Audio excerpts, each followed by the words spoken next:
नमस्कार दोस्तों, आज की ये कहानी दो प्रेमी और प्रेमिकाओं की है और किसी ने बड़ी कमाल की बात कही है कि अपनी पीठ को हमेशा मजबूत रखें, शाबाशी और बार हमेशा पीछे से ही होता है। तो दोस्तों ये एक ऐसी कहानी दो प्रेमी और प्रेमिकाओं की। अगर दोस्तों आपको प्यार में धोखा मिला है तो आपके लिए वीडियो बहुत ही ज़्यादा इम्पोर्टेंट है, आपको अंदर से मोटिवेशन करेगी।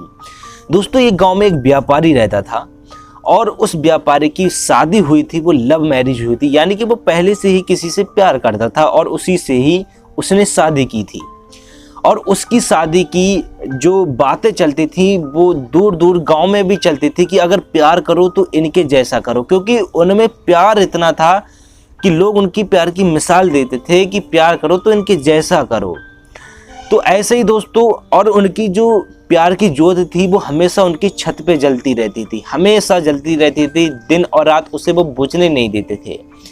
ऐसे ही दोस्तों एक दिन जो वहाँ का राजा था वो अपनी राजा और रानी दोनों अपनी छत पे टहल रहे थे और रात का सीन था। तो वहाँ पर जो पहले जो ज्योत जलती थी वो रात में सारे गाँव की ज्योतें जो है बुझ चुकी थी, लेकिन वो उनके घर पे जो प्रेमी और प्रेम का था उनके घर पे वो ज्योत जल रही थी।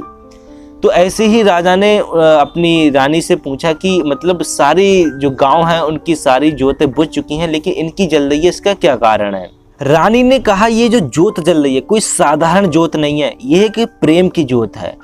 ये जो घर है इसमें जो पति पत्नी रहते हैं वो एक दूसरे से बहुत ज़्यादा प्यार करते हैं, कभी एक दूसरे का साथ नहीं छोड़ते। राजा ने कहा मतलब बहुत ज़्यादा प्यार करते हैं। रानी ने कहा हाँ, एक दूसरे से बहुत ज़्यादा प्यार करते हैं। राजा को सोचा कि मैं एक परीक्षा करता हूँ कि देखता हूँ कि ये कितना प्यार करते हैं। रानी ने कहा चलो ठीक है, परीक्षा रखते हैं। तो परीक्षा रखी। सबसे पहले रानी ने अपना प्रस्ताव भेजा। रानी ने अपने एक नौकर भेजा और नौकर भेजा था वो लड़के के लिए, कि लड़के से कहलवाया कि रानी आपसे शादी करने के लिए तैयार हैं, आप अपनी बीवी को छोड़ दीजिए और उनसे शादी कर लीजिए और आप यहाँ के राजा बन जाओगे। लेकिन लड़के ने जवाब दिया नहीं, मैं उसे नहीं छोड़ सकता, मेरी तरफ से उनके लिए सॉरी, अगर उनके जैसे 1000 रानियाँ आ जाएं फिर भी मैं इसको नहीं छोड़ सकता। ठीक है, वो दूत जो उनका था वो चला गया और उन्होंने ये बात अपनी सारी रानी को बता दी। अब राजा की बारी थी, तो राजा ने भी अपना एक दूत भेजा। वो भेजा रानी जो उसकी पत्नी थी उसके लिए कि आप अपने पति की हत्या कर दीजिए और जो राजा है वो आपसे फिर शादी कर लेंगे और आपको यहाँ की रानी घोषित कर देंगे। पत्नी तो पहले सोचने लगी, फिर बोली मुझे मंजूर है।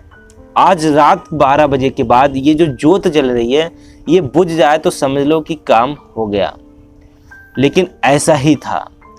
तो जो ये प्रस्ताव लेके जब वो राजा के पास गया तो राजा ने अपने सारे सैनिकों को बुलाया और कहा कि ये आप सब लोग जाओ और जो ज्योत जल रही है ये से ज्योत के बुझते ही इसके घर में जाना है और उसकी जान को बचाना है। तो बात ऐसी हुई, रात के 12 बजे और 12 बजते ही वो ज्योत थी बुझ गई।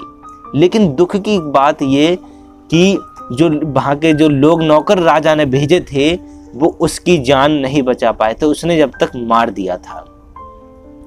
जब ये बात सुबह को पता चली राजा को, तो राजा बहुत दुख हुआ और मन ही मन सोचने लगा कि मेरी एक परीक्षा के कारण किसी की मौत हो गई और उसका जो प्यार से विश्वास था वो पूरी तरह से अब छिन्न हो चुका था और उसको जो नारी जाति थी उससे बहुत ज़्यादा नफरत हो गई थी। और उसने अपने एक नौकर को बुलाया और उससे कहा कि मैं कहीं बाहर जा रहा हूँ एक दिन के लिए और शाम को आऊँगा मैं, और जब मैं शाम को आऊँ तो यहाँ की जितनी भी नारी हैं उनके सबके सिर कट जाना चाहिए। अब वो जिसको ऑर्डर दिया था वो बहुत घबरा गया और राजा तो वहाँ से चला गया था।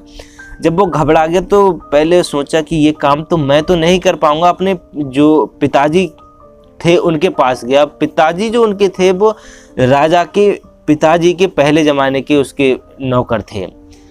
तो ये बात उसने जब अपने पिताजी को बताई तो बोला ठीक है, तुम कल वहाँ मत जाना। जब राजा अपने महल वापस आया शाम को तो उसने देखा कि नारी हैं वो पहले की तरह ही घूम रही हैं। जो जिसे ऑर्डर दिया था उसने ऑर्डर का पालन ही नहीं किया, किसी के सर ही नहीं काटे। उसने अपने एक सैनिक को भेजा, बोले उसको बुला के लाओ, लेकिन देखा तो वहाँ वो था ही नहीं। तो जब वो वहाँ नहीं मिला तो राजा उसके घर चला गया, और घर में कौन था? उसका बुजुर्ग पिताजी था। जैसे ही वो उसके घर पहुंचा, उसका बुजुर्ग पिताजी बोला कि बैठिए राजन साहब की जय हो, राजा की जय जयकार हो। तो उसने कहा जय जयकार बाद में करना, पहले बताओ आपका बेटा कहाँ है? तो राजा ने कहा, उसके पिता ने कहा बात क्या हुई राजन, मुझे बताइए।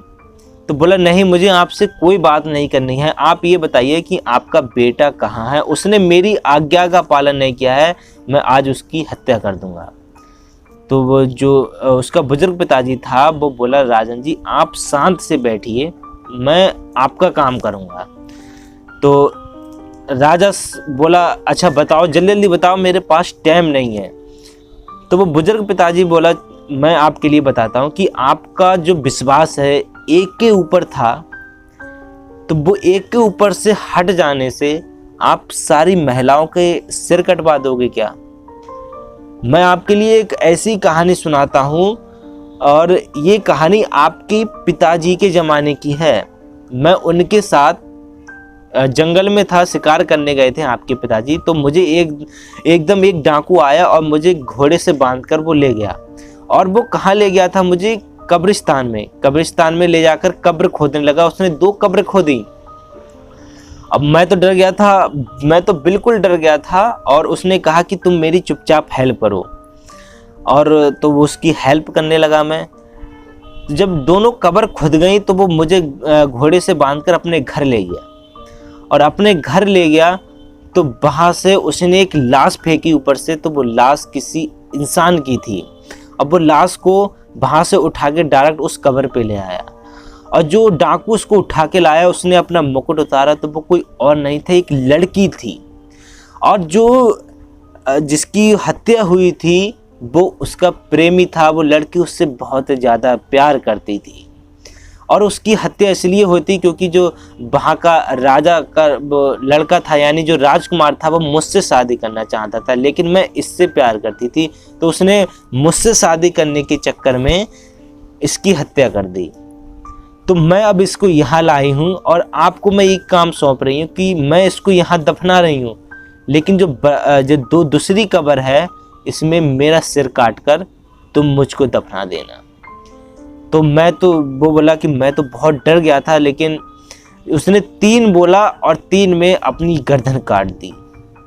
जब उसने अपनी गर्दन काट दी तो मैं भी क्या करता, मैं भी वहाँ पर दबा के उसे चला आया था। तो आपको यहाँ पर उसने लड़के को धोखा दिया था, लेकिन वहाँ पर प्रेम देखिए आप, वहाँ पर तो एक सच्चा प्रेम था। ऐसा नहीं है कि आपको किसी और ने धोखा दे दिए तो आप सबसे विश्वास को हटा देंगे। तो विश्वास तो एक बहुत बड़ी चीज़ होती है। ऐसा नहीं है आपके लिए एक ने धोखा दे दिया तो आप अब किसी और से प्यार नहीं करेंगे, ऐसा कुछ नहीं है। अगर आपने एक को धोखा दे दिया है तो दूसरे पे ट्राई करें, वो आपको अवश्य प्यार मिलेगा। तो दोस्तों ऐसी कहानी अब उसको समझ में आ गई राजा को, तो उसने ये अपना ऑर्डर वापस ले लिया। तो दोस्तों ये छोटी छोटी कहानी होती हैं, हमारी लाइफ में बहुत इम्पोर्टेंस देती हैं। कि मान लो आपको किसी एक ने धोखा दे दिया तो कोई बात नहीं यार, आप दूसरे को ट्राई करें, वो आपको प्यार करेगा। और ऐसा तो है नहीं कि ज़िंदगी में आपको किसी से प्यार ना मिले, प्यार तो आपको मिलेगा ही मिलेगा। तो दोस्तों आज का ये वीडियो अगर आपके लिए पसंद आया हो तो इस वीडियो को लाइक करें, कमेंट में मुझे बताएं, और धन्यवाद।